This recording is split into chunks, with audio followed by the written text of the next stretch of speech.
কিছুদিন পরে খবর, পার্শ্বের এলাকায় একজন বুজুর্গ আল্লাহওয়ালা আসছেন, ফজরের সময় চলে গেছেন তার থেকে একটু দোয়া নেওয়ার জন্য।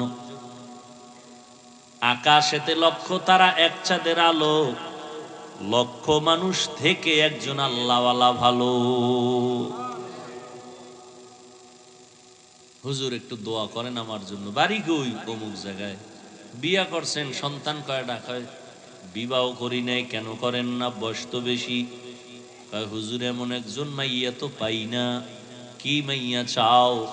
বলে যেই মেয়েটা আমার স্ত্রী হইয়া আমাকে জান্নাতে ঢুকায় দিবে ডান হাত ধরে। খেয়াল করেন কথা বলতেছে আল্লাহর ওলিয়ান, উনি একা, আর কেউ নাই, নির্জনে কথা। হঠাৎ মসজিদের বাহিরে জানালা থেকে একজন কণ্ঠে মহিলার আওয়াজ সালাম দিলেন। আল্লাহর ওলির কাছে দোয়া চাইতেছেন, হুজুর আমি এই এলাকার একটা কন্যা, একটা মেয়ে সন্তান আসছি দোয়ার জন্য। মা তোমার বয়স কত? এত বিয়া হইছে নি? কয় হয় নাই।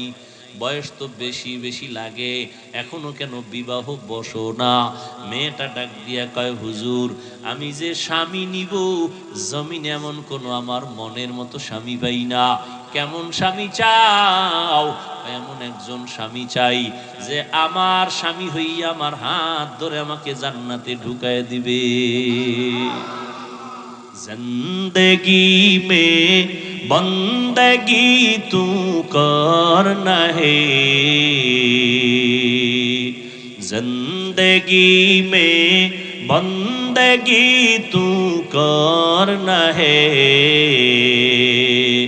जिंदगी बे बंदगी शर्मिंदा है, जिंदगी बे बंदगी शर्मिंदा है। दुनिया में हो दुनिया का तलबगार ना हो, बाजार से गुजर हो खरीदार ना हो। ये दुनिया एक मिसल कागज फूल है, ये दुनिया एक मिसल कागज फूल है। जिंदगी में बंदगी तू करना है, जिंदगी में बंदगी तू करना है, जिंदगी बे बंदगी शर्मिंदा है, जिंदगी बे बंदगी शर्मिंदा है।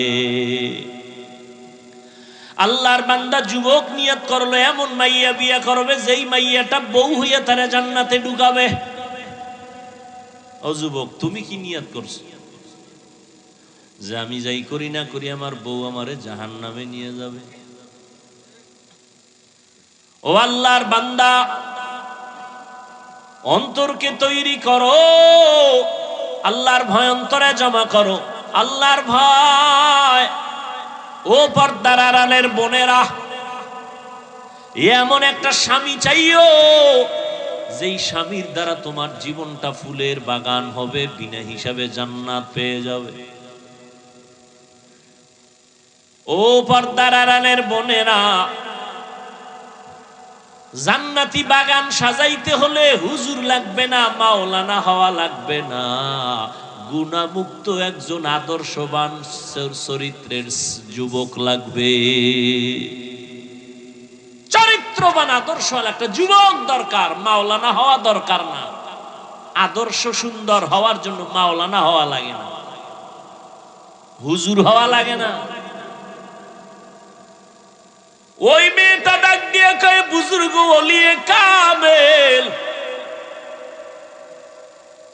আমি এমন একজন স্বামী চাই যে আমার হাত ধরে আমাকে জান্নাতের ময়দানে নিয়ে যাবে।